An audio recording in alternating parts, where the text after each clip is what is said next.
Hello everyone, आपका स्वागत है हमारे चैनल में। आज हम chapter 2 diversity in the living world class 6 का शुरू करने जा रहे हैं। चैप्टर को शुरू करने से पहले आपकी बुक में हमें एक कहानी बताई हुई है, पहले उसे समझते हैं। तो एक सुहानी सी सुबह को दो गेस्ट को बुलाया जाता है। सबसे पहले जो गेस्ट होता है वो होते हैं डॉक्टर रघु, और सेकंड होते हैं मनीराम चाचा।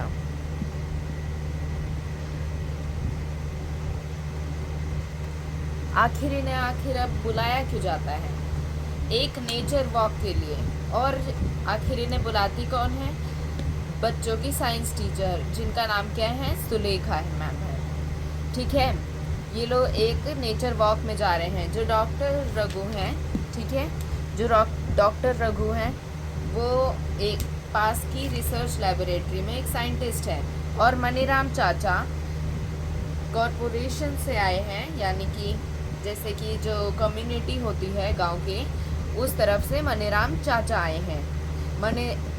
मनीराम चाचा किस में आगे हैं? वो अलग अलग साउंड निकाल सकते हैं बर्ड्स के, उन्हें समझ सकते हैं, ये एकदम ब्रिलियंट होते हैं। जो हमारे डॉक्टर रघु होते हैं वो बच्चों को बोलते हैं कि कितनी सारी डाइवर्सिटी, एक नेचर वॉक में वो लोग जा रहे होते हैं तो डाइवर्सिटी को ऑब्जर्व करें, अलग अलग बर्ड्स की चर्पिंग सुने, है ना, इसलिए ये बुलाते हैं। अब हमें जो हमारा पहला टॉपिक है कि आखिर डाइवर्सिटी होता क्या है, उसके बारे में कुछ जानते हैं। आखिर इस चैप्टर का नाम diversity in the living world क्यों पड़ा? आखिर इस शब्द डाइवर्सिटी का क्या मतलब है? डाइवर्सिटी का मतलब है विभिन्नताएं, ठीक है, अलग अलग बर्ड्स, अलग अलग चीज़ें, है ना। लिविंग वर्ल्ड क्या होता है? लिविंग वर्ल्ड में दोनों चीज़ें आती हैं, प्लांट्स और एनिमल्स, है ना। एक नेचर वॉक में हम ऑब्जर्व क्या करते हैं? जैसे कि हम सपोज करो आप पार्क गए हैं, तो आप वहाँ पे क्या ऑब्जर्व करोगे? अलग अलग टाइप की प्लांट्स की वैरायटी, है ना, अलग अलग बर्ड्स को, अलग अलग एनिमल्स को, है ना, आप ऐसे ही ऑब्जर्व करेंगे। चलिए आगे चलते हैं अपने सेकंड टॉपिक पर। हेलो एवरीवन, आपका स्वागत है। चलिए हम अपने फर्स्ट टॉपिक की तरफ बढ़ते हैं, जो कि है हमारा different types of plants. Okay, different types of plants यानी कि अलग अलग प्रकार के प्लांट्स। अब ये कैसे कैसे प्रकार के हो सकते हैं ये जानते हैं। तो मेनली आपने अपने पुराने क्लासेस में भी पढ़ा होगा, हमारे 5 टाइप्स के प्लांट होते हैं, है ना। पहला क्या होता है? सबसे छोटा हर्ब्स, फिर श्रब्स, फिर ट्रीज, फिर क्रीपर्स एंड क्लाइंबर्स, है ना, ऐसा ही था। ठीक है, अब इनके बारे में आप एक बार और हम एक और बार इस क्लास में अच्छे से इनके बारे में जान लेते हैं। ओके, हर्ब्स, ठीक है, हर्ब्स। अब हर्ब्स क्या होते हैं? ठीक है, हर्ब्स में क्या क्या आते हैं? जैसे कि एक एग्जांपल लेते हैं, पुदीना। ओके, पुदीना, अगर आप पुदीना को देखोगे वो कितने छोटे होते हैं, वो हर्ब्स की कैटेगरी में आते हैं। ओके, पुदीना कितने छोटे से होते हैं, उनकी स्टेम्स भी काफ़ी कमज़ोर होती है ना, एकदम ग्रीन होते हैं और वो इतने ज़्यादा ऊपर तक जा भी नहीं पाते। तो ऐसे ही प्लांट को हम कहते हैं हर्ब्स। ओके, चलिए अब हम श्रब्स के बारे में जानते हैं। श्रब्स क्या होते हैं? इनसे बड़े होते हैं, इनसे क्या होते हैं? बिगर होते हैं, है ना। श्रब्स इनसे बड़े होते हैं, हर्ब्स से और ट्रीज से छोटे होते हैं, ठीक है। ये इनके एग्जांपल्स देख लेते हैं। जैसे कि श्रब्स का एक एग्जांपल है रोज। ओके, रोज। तो अब रोज को आप थोड़ा वो करोगे तो ये टॉलर भी होते हैं, थोड़े ये टॉल भी जाते हैं, थोड़े टॉल भी जाते हैं ऊपर तक, है ना, टॉल होते हैं, ये टॉलर होते हैं इन हर्ब्स से, और ये थोड़े मजबूत भी होते हैं, ठीक है। इनके पास ज़्यादा स्ट्रेंथ होती है इन हर्ब से। चलिए अब ट्रीज़ पर बढ़ते हैं। ठीक है, ये हमारा ट्रीज़ आ गया। अब ट्रीज़ क्या है, इससे भी बड़ा है, इससे भी बड़ा है, सबसे बड़ा है। ये तो आपने देखा ही होगा, सबसे ज़्यादा स्ट्रॉन्ग भी है, स्ट्रॉन्गर भी है सबसे, है ना। ये सबसे बिगर है, सबसे स्ट्रॉन्गर है, और इसकी रूट्स काफ़ी नीचे तक गई होती है। ओके, तो ऐसे को ही हम ट्रीज़ कहते हैं। चलिए क्लासिफिकेशन हो गई ट्रीज़ की भी। अब हम क्रीपर्स के बारे में जान लेते हैं। क्रीपर्स, क्रीपर्स यानी कि जो ग्राउंड में क्रीप करते हैं, क्रीप्स अलोंग द ग्राउंड।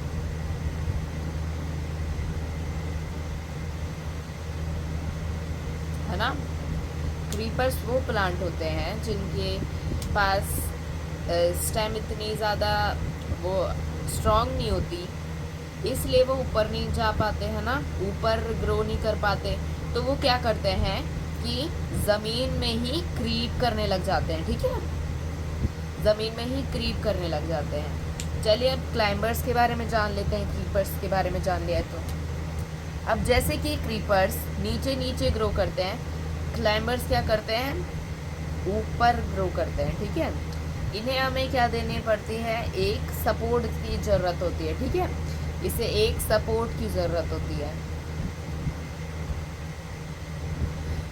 जैसे कि हमने एक डंडा लगा दिया और फिर वो डंडे से ऐसे ऐसे ऐसे घूम घूम के इनके सपोर्ट से ऊपर ऊपर क्लाइंब करते जाते हैं। इनके नाम से भी आ रहा है ना, यहाँ पे देखो इतना तो नाम इनका क्लाइंब भी है, इससे समझ में आ रहा है। चलिए नेक्स्ट टॉपिक की तरफ बढ़ते हैं। तो हमारा अगला टॉपिक है different types of plant, but क्या, वेनेशन के मुताबिक। ओके, तो आखिर ये वेनेशन है क्या, इनके कितने प्रकार होते हैं। ठीक है, ये समझते हैं। तो सबसे पहले ये समझते हैं कि आखिर ये वेनेशन क्या है। आपने बहुत सारे प्रकार के प्लांट्स देखे होंगे, है ना। कुछ ऐसे होंगे प्लांट के लीव्स, और कुछ ऐसे ऐसे भी होंगे, कुछ में ऐसा पैटर्न होगा, कुछ में ऐसा पैटर्न होगा। अब ये जो पैटर्न दिख रहा है आपको, ठीक है, ये जो एक ऐसी लाइन गई है, फिर उससे ऐसे ऐसे ऐसे ऐसे ऐसे लाइन अराइज हो रही है, यही इसी पैटर्न को हम वेनेशन कहते हैं। वेनेशन के दो प्रकार होते हैं, मैंने दोनों प्रकार बना दिए हैं। पहला ये वाला, इसका नाम है रेटिकुलेट वेनेशन, इसका नाम है रेटिकुलेट वेनेशन। इसका नाम है पैरेलल वेनेशन। क्या, parallel venation. Okay, I hope you understand it. चलिए फिर इनकी आज एवरीवन, हमारा नेक्स्ट टॉपिक है डिफरेंट टाइप्स ऑफ प्लांट्स, किसके बेसिस में, रूट के बेसिस में। ठीक है, अब इससे पहले हमने पढ़ा था कि हमारे जो प्लांट होते हैं उनके दो वेनेशन होते हैं, दो टाइप के वेनेशन होते हैं। पहली रेटिकुलेट वेनेशन, रेटिकुलेट वेनेशन, दूसरी होती है पैरेलल वेनेशन। ओके, ये दो वेनेशन बताए थे। अब रूट्स के हिसाब से जान लेते हैं। अब रूट दो प्रकार की होती है, आपको इतना तो पता ही होगा रूट कितना होता है, चलिए फिर भी बता देते हैं। रूट प्लांट की स्टेम हुई, ठीक है। रूट एक ऐसे पार्ट होते हैं प्लांट के जो ज़मीन के नीचे उगते जाते हैं, ठीक है।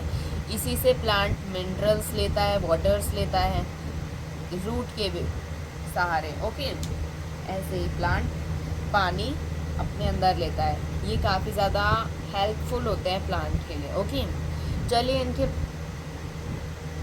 टाइप्स जान लेते हैं। इनके दो टाइप्स होते हैं, ठीक है, 2 टाइप्स होते हैं, इनके भी 2 टाइप्स होते हैं, ठीक है। फर्स्ट हमारा टाइप होता है, वो होता है टैप रूट। ओके, जो हमारा सेकंड रूट टाइप होता है वो होता है फाइब्रस रूट।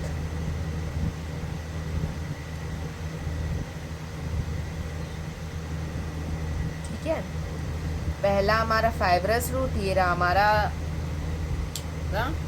टैप रूट, ठीक है। अब आखिर टैप रूट कैसा दिखता है और ये फाइब्रस रूट कैसा दिखता है, ठीक है। तो सबसे पहले हम टैप रूट को समझते हैं, ठीक है। अब टैप रूट पहले वेनेशन में जाते हैं, ठीक है। तो रेटिकुलेट वेनेशन आपने देखा होगा, उसमें ऐसी सी लीफ होती है, ऐसी सी वेनेशन होती है लीफ में, है ना। अब आप इसी को उल्टा करके देखो, ठीक है। इसी को अगर आप उल्टा करके देखोगे तो कुछ ऐसा ऐसा बनेगा। यही है आपका टैप रूट। इसमें एक मेन रूट गई है, उससे बहुत सारे ऐसे छोटे छोटे रूट निकल रहे हैं। यही है आपकी टैप रूट। इसी से आपको समझ में आ गया कि ये इससे रिलेट करती है, यानी कि टैप रूट, जिन प्लांट्स में टैप रूट होता है वो रेटिकुलेट प्लांट होते हैं, यानी कि उनके पास रेटिकुलेट वेनेशन होती है, या फिर जिन प्लांट के पास रेटिकुलेट वेनेशन होते हैं उनके पास टैप रूट होते हैं। ओके, चलिए हमने ये टैप रूट समझ लिया। अब हम फाइब्रस रूट में आते हैं। फाइब्रस रूट में तो सबसे पहले पैरेलल वेनेशन में जाते हैं, ठीक है। पैरेलल वेनेशन में क्या होता था, लाइन ऐसे सीधे सीधी जाती थी ना, है ना, ऐसे ऐसे सीधी सीधी लाइन जा रही थी। अब यही है आपका फाइब्रस रूट। ऐसे बहुत सारे ऐसे ऐसे ऐसे ऐसे बहुत सारी लाइन गई हुई होती है, ठीक है। ऐसे बहुत सारी, ठीक है, एकदम ऐसे ऐसे ऐसे ऐसे कर्ली लाइंस गई होती है, ठीक है। तो इससे आपको ये भी पता चल गया कि पैरेलल वेनेशन वाले प्लांट में फाइब्रस रूट होता है, ठीक है। आई होप आपको इतना टॉपिक अच्छे से समझ में आया हो। चलिए नेक्स्ट टॉपिक की तरफ बढ़ते हैं। हमारा नेक्स्ट टॉपिक है डिफरेंट टाइप्स ऑफ प्लांट। किसके बेसिस पर, सीड के बेसिस पर। अभी तक हमने पढ़ा कि रेटिकुलेट वेनेशन वाले प्लांट्स के पास टैप रूट होता है, पैरेलल वेनेशन वाले प्लांट्स के पास फाइब्रस रूट होता है, ठीक है। अब हम आगे बढ़ते हैं। तो सबसे पहले हम पढ़ेंगे, दो टाइप्स के हमारे सीड होते हैं। सबसे पहले सीड क्या होता है, ठीक है। अब सीड एक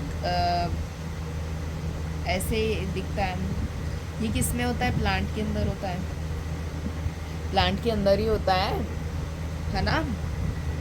इससे क्या होते हैं, नए नए प्लांट उगते हैं, ठीक है। ये एक एग की तरह काम करते हैं प्लांट्स के। ओके, अब इनके कंपोनेंट्स देख लेते हैं। एक आउटर शेल होता है, क्या एक आउटर शेल होता है, इसके अंदर कॉटिलेडॉन्स होते हैं, ठीक है। इसके अंदर कॉटिलेडॉन्स होते हैं, ओके। इतना हमने जान लिया। अब हम सीड्स के टाइप्स की बात करते हैं। इसमें भी दो टाइप्स आते हैं, यानी कि ये भी इन दोनों से जुड़ा हुआ है, ठीक है। फर्स्ट आती है हमारी साइड मोनोकॉट और डाइकॉट, ओके, ठीक है। अब इधर आते हैं। सीड की हमने बात की थी कि आउटर शेल होता है जो बाहर का हिस्सा होता है, ठीक है। फिर उसके अंदर जाओगे तो कॉटिलेडॉन्स आता है। अब कॉटिलेडॉन्स कुछ प्लांट में 1 होते हैं, कुछ प्लांट में 2 होते हैं, ठीक है।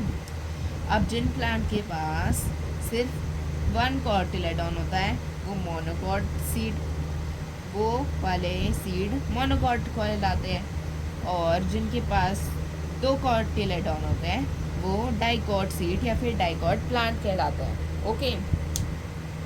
अब जिन प्लांट के पास डिकॉट सीड होता है वो जाते हैं रेटिकुलेट वेनेशन वाले कैटेगरी में, यानी कि उनके पास टैप रूट होता है और रेटिकुलेट वेनेशन होती है। और जिन प्लांट के पास मोनोकॉट सीड होता है वो जाते हैं पैरेलल से अटैच, ठीक है, वो पैरेलल के पास जाते हैं, यानी कि उनके पास फाइब्रस रूट होगा और पैरेलल वेनेशन होगा। आई होप आपको ये बहुत अच्छे से समझ में आए हो। चलिए नेक्स्ट टॉपिक की तरफ बढ़ते हैं। हेलो एवरीवन, हमारा नेक्स्ट टॉपिक है अडेप्टेशन। ओके, तो इसको नज़रअंदाज करते हुए सबसे पहले हम अडेप्टेशन समझते हैं। ओके, तो आखिर अडेप्टेशन होता क्या है? किसी चीज़ को अडेप्ट करने की क्षमता, ठीक है। जैसे कि एक एग्जांपल से समझते हैं। ओके, अब कैक्टस और देवदार ट्रीज, इससे आपको अच्छे से समझ में आ जाएगा। बुक में आपके काफ़ी सारे एग्जांपल्स दिए हुए हैं, उनसे भी आपको ढंग से समझ में आ जाएगा। सो कैक्टस कहाँ पाए जाते हैं? राजस्थान में। अब राजस्थान कैसा होता है? बहुत ज़्यादा गर्म होता है, ठीक है। जो देवदार ट्रीज होते हैं ना, वो कहाँ पाए जाते हैं? हिमाचल प्रदेश में, ठीक है। अब कैक्टस क्या होता है? कुछ ऐसा सा होता है, ऐसा होता है, और उसे बहुत सारे ऐसे कीले सी निकली होती है ना, स्पाइक्स, कांटे। अब देवदार ट्री क्या होता, कैसा होता है? ऐसा सा कुछ होता है, ठीक है, एकदम क्रिसमस ट्री जैसा।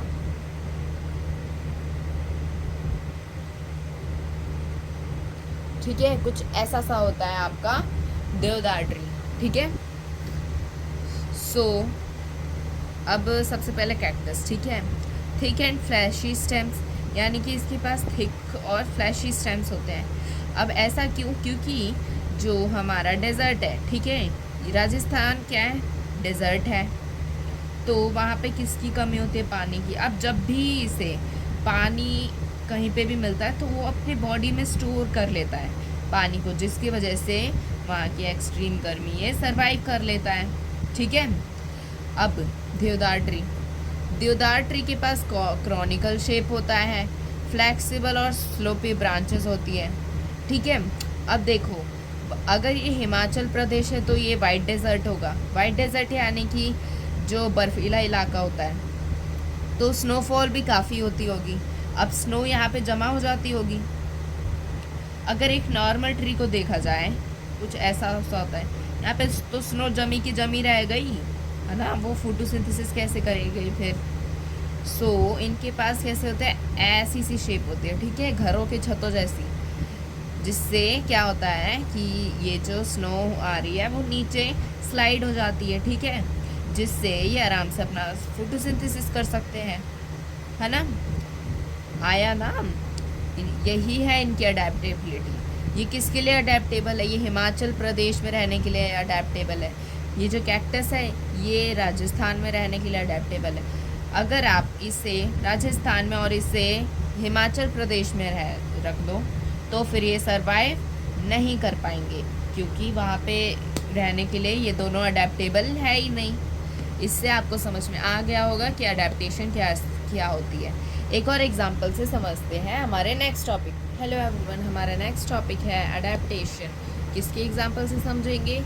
कैमल, जो कि रहता है डेजर्ट और वाइट डेजर्ट में। वाइट डेजर्ट में भी आपको पता है कि कैमल्स पाए जाते हैं। ओके, तो देखते हैं जो डेजर्ट में रहने वाले कैमल्स होते हैं उनके पास लंबी सी वो लेग्स होते हैं, वाइड हूव्स होते हैं, है ना, चौड़े से हूव्स होते हैं। हूव्स क्या होते हैं? जो उनके नीचे, वो जैसे हमारे फुट हैं वैसे ही कैमल के हूव्स होते हैं।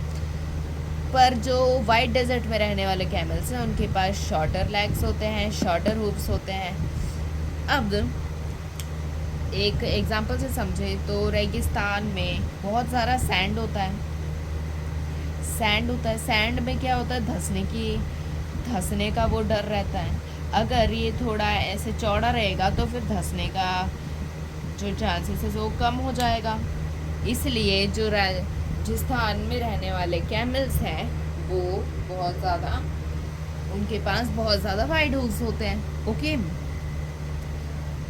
पर इन वाले कैमल्स को इतनी ज़रूरत नहीं होती वाइड हूव्स की, क्योंकि स्नो होती है और स्नो इतने नीचे तक नहीं जाती। ओके, थर्ड थिंग है हम्प। जो डेजर्ट में रहने वाले कैमल्स हैं उनके पास एक हम्प होती है, जो वाइट डेजर्ट में रहने वाले कैमल है उनके पास 2 हम्प्स होते हैं। देखो क्यों? क्योंकि अब वाइट डेजर्ट में खाने की कुछ ज़्यादा ही कमी हो जाती है। हाँ, जो डेजर्ट होता है वहाँ पे फिर भी लाइफ होती है, पर वाइट डेजर्ट में बहुत ज़्यादा कम शॉर्टेज हो जाती है कुछ ज़्यादा, इसलिए इनके पास ज़्यादा हम्प होता है। यहाँ पे क्या ज़्यादा पानी स्टोर करने के लिए हम एक होता है, यहाँ पे फूड स्टोर करने के लिए हम्प होता है। ओके, चलिए नेक्स्ट एग्जांपल से इसे और ढंग से समझते हैं। हमारा नेक्स्ट टॉपिक है रोडोडेंड्रॉन्स, जो कि सिक्किम में पाए जाते हैं और नीलगिरीज में पाए जाने वाले। ओके, और उसके बाद हम फिशेस जो कि ओशन में रहने वाली हैं उनके बारे में कुछ समझेंगे। ओके, सबसे पहले रोडोडेंड्रॉन्स।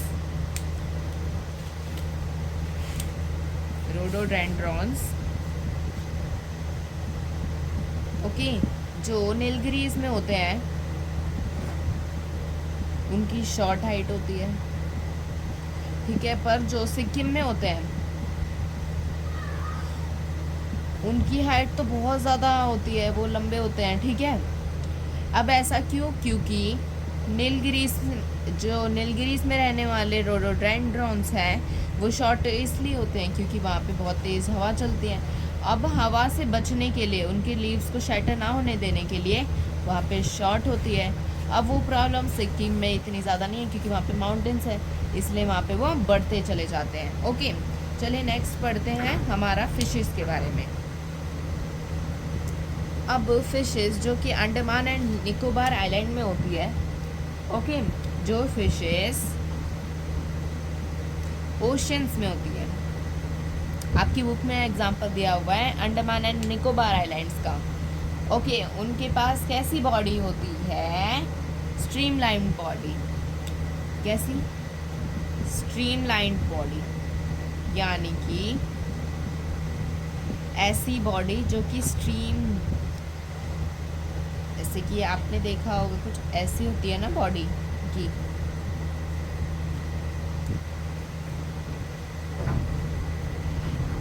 वहाँ पे वेल्स पाए जाते हैं, बहुत सारे ऐसे फिशेस पाई जाती हैं।